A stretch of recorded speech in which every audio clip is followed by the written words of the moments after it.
No deja de haber nuevos testimonios de personas que afirman haberlos visto, ya sea en forma de discos voladores, bolas de luz o naves nodrizas. Vemos su exterior, pero ¿cómo será su interior? ¿Quiénes estuvieron allí arriba? ¿Y qué es lo que vieron? No os perdáis nuestras investigaciones sobre los casos de abducciones alienígenas más famosos y las descripciones que dieron los abducidos del interior de los ovnis. Alienígenas, caso abierto. Se ha iniciado una campaña global. Se han hecho públicos archivos secretos con detalles de todos los avistamientos de ovnis escondidos al público durante décadas. Vamos a descubrir la verdad detrás de esos documentos clasificados. Descubre lo que el gobierno no quiere que sepas. Alienígenas, caso abierto, revelando el mayor secreto del planeta Tierra. Los ovnis siguen siendo un debate interminable, pero ningún otro tema es tan polémico y fascinante como el de las abducciones alienígenas. De hecho, la abducción alienígena es el único tipo de encuentro que, gracias a los testimonios de los testigos, nos puede proporcionar detalles sobre el interior de los ovnis. Unos detalles que tal vez nos ayuden a comprender cómo viven los alienígenas y qué es lo que quieren. Caso abierto. Las abducciones de Allagash. Parque Natural de Allagash, en el estado de Maine, 20 de agosto de 1976. La abducción de Allagash es un caso absolutamente impresionante. Aquella noche, 4 hombres, 2 hermanos y 2 amigos estaban pescando. No les iba muy bien con la pesca. Decidieron salir al lago con una canoa. Los 4 amigos, entre ellos Chuck Reck, hacen una hoguera en la orilla con la intención de que les sirva como iluminación para su pesca nocturna. Lo que todavía no saben es que no serán ellos los que pescarán, sino que algo está a punto de pescarlos a ellos. Algo que al final acabará con su amistad. Habían salido ya al lago cuando, de repente, vieron una luz brillante en el cielo, que se iba acercando cada vez más hasta que finalmente pudieron distinguir un enorme ovni. Los 4 estimaron que el diámetro era de unos 24 metros.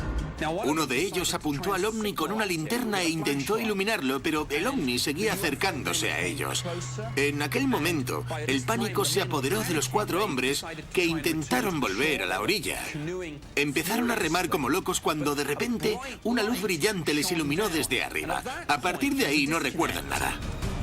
Unos minutos después, los hombres vuelven a estar en la orilla, pero hay algo que no les cuadra. No tenían ningún recuerdo de lo que les había ocurrido. De alguna forma, habían vuelto a la orilla y la hoguera se había apagado del todo. Sabían que eso no era posible, ya que unos segundos antes estaba ardiendo. Estaba claro que habían sufrido un lapsus de memoria. Algo les había ocurrido y no sabían si había pasado solo una hora o más tiempo.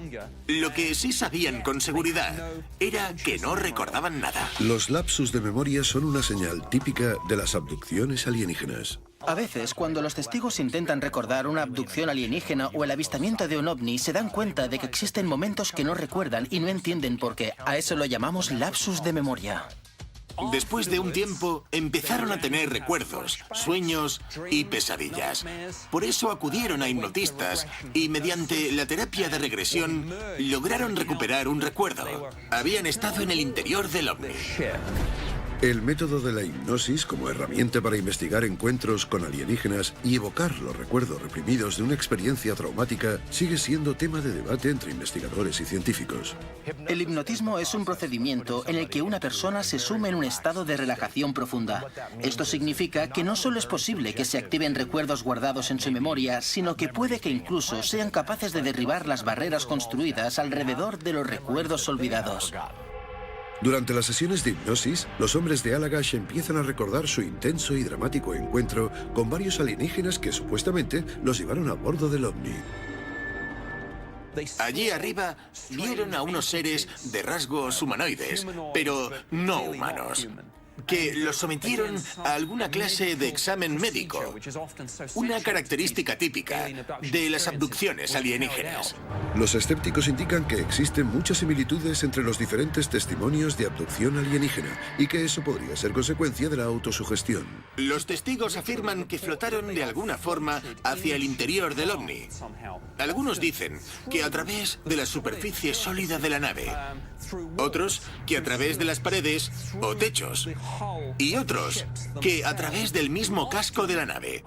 Aseguran que después se encontraron en algún tipo de espacio cerrado, que a menudo describen como limpio y de color blanco. Para los escépticos, estas descripciones repetidas son precisamente la razón por la que dudan de los testimonios de las abducciones alienígenas. Pero, ¿podrían precisamente ser ciertos debido a todas esas similitudes? Hay muchos casos en que los testigos afirman haber visto una clase de mesa o plataforma elevada en medio de una sala, que muchas veces describen como una sala redonda y sin ningún tipo de característica o decoración especial. Cuando escuchas los diferentes testimonios de abducciones y los testigos te explican los recuerdos que tienen del lugar, la mayoría de ellos afirma haber estado en una sala de examen médico con varios aparatos médicos a su alrededor y con los abductores inclinados sobre ellos. Pero hemos de suponer que no se trata de la única sala que puede haber en la nave. A continuación investigaremos el famoso caso de una pareja de abducidos que afirman haber visto mucho más del interior de un ovni que solo la sala de examen médico. Muchos de los testimonios de los abducidos presentan un gran parecido al revelar todos la misma información acerca de cómo los alienígenas los llevaron a una sala de examen médico en el interior del ovni. Tanto los escépticos como los que creen se preguntan lo mismo: ¿por qué? Caso abierto: la abducción de Betty y Barney Hill, 19 de septiembre de 1961, Portsmouth, New Hampshire. Fue el caso de una pareja que iba de camino a casa. Era de noche e iban conduciendo por una de esas típicas carreteras de campo cerca del pueblo de Exeter, en New Hampshire. Betty y Barney Hill estaban conduciendo cuando de repente observaron la presencia de un ovni. Al principio la pareja describió la nave como unos rayos de luz brillantes y de muchos colores frente a la luna. El ovni descendió rápidamente y Barney paró el coche en medio de la carretera. Una enorme y silenciosa nave con forma de disco flotaba delante de ellos. Barney afirmó haber visto con sus binoculares a 11 seres humanoides que los observaban a través de las ventanas de la nave. Cuando la nave estaba flotando justo encima de su coche, proyectó un enorme rayo de luz hacia abajo. En ese momento empezaron a temer por sus vidas, por lo que intentaron volver rápidamente al coche, pero el ovni los empezó a perseguir. Recuerdan haber despertado a unos 55 kilómetros de donde estaban. Conocían bien el trayecto que recorrían en aquel momento. ¿Qué fue lo que pasó entonces durante ese lapsus de memoria? A pesar de ese incidente, Betty y Barney Hill intentaron volver a la normalidad. Mediante la técnica de la regresión hipnótica, llegaron a recordar que no solo avistaron un ovni a lo lejos, sino que este ovni en verdad aterrizó y que unos alienígenas los llevaron a la nave a la fuerza. Bajo los efectos de la hipnosis, los Hill contaron unas historias aterradoras. Los sometieron a exámenes médicos. Los abductores los acechaban y les tomaron muestras de sangre y de los demás fluidos corporales. Ambos tuvieron estos recuerdos, pero ¿qué les había ocurrido realmente a Betty y a Barney Hill? Barney Hill afirma que los alienígenas se parecían mucho a los seres humanos. Dijo que lo llevaron a una pequeña sala y que lo pusieron en una mesa rectangular para examinarlo. En un principio, el interior parece funcional, simple, limpio y desprovisto de cualquier tipo de decoración. El paralelismo entre los exámenes físicos o procedimientos médicos descritos por los testigos y los que se realizan en nuestros quirófanos es muy curioso. Pero las similitudes no acaban ahí. En mi opinión, también hay conceptos que podemos reconocer de la ciencia ficción, y es obvio que la relación entre la ciencia ficción y la ufología es muy compleja. Los escépticos dicen que los abducidos copian sus ideas de la ciencia ficción, pero también hay personas que dicen que es justo al revés. Durante la terapia, Betty Hill declaró que los alienígenas humanoides le rasparon la piel con un cuchillo y le pincharon la barriga con una aguja. También explicó que había un libro escrito en un idioma que no reconocía. ¿Pero qué vieron los abducidos exactamente? ¿Y por qué, a pesar de estos acontecimientos traumáticos, les es tan familiar este entorno?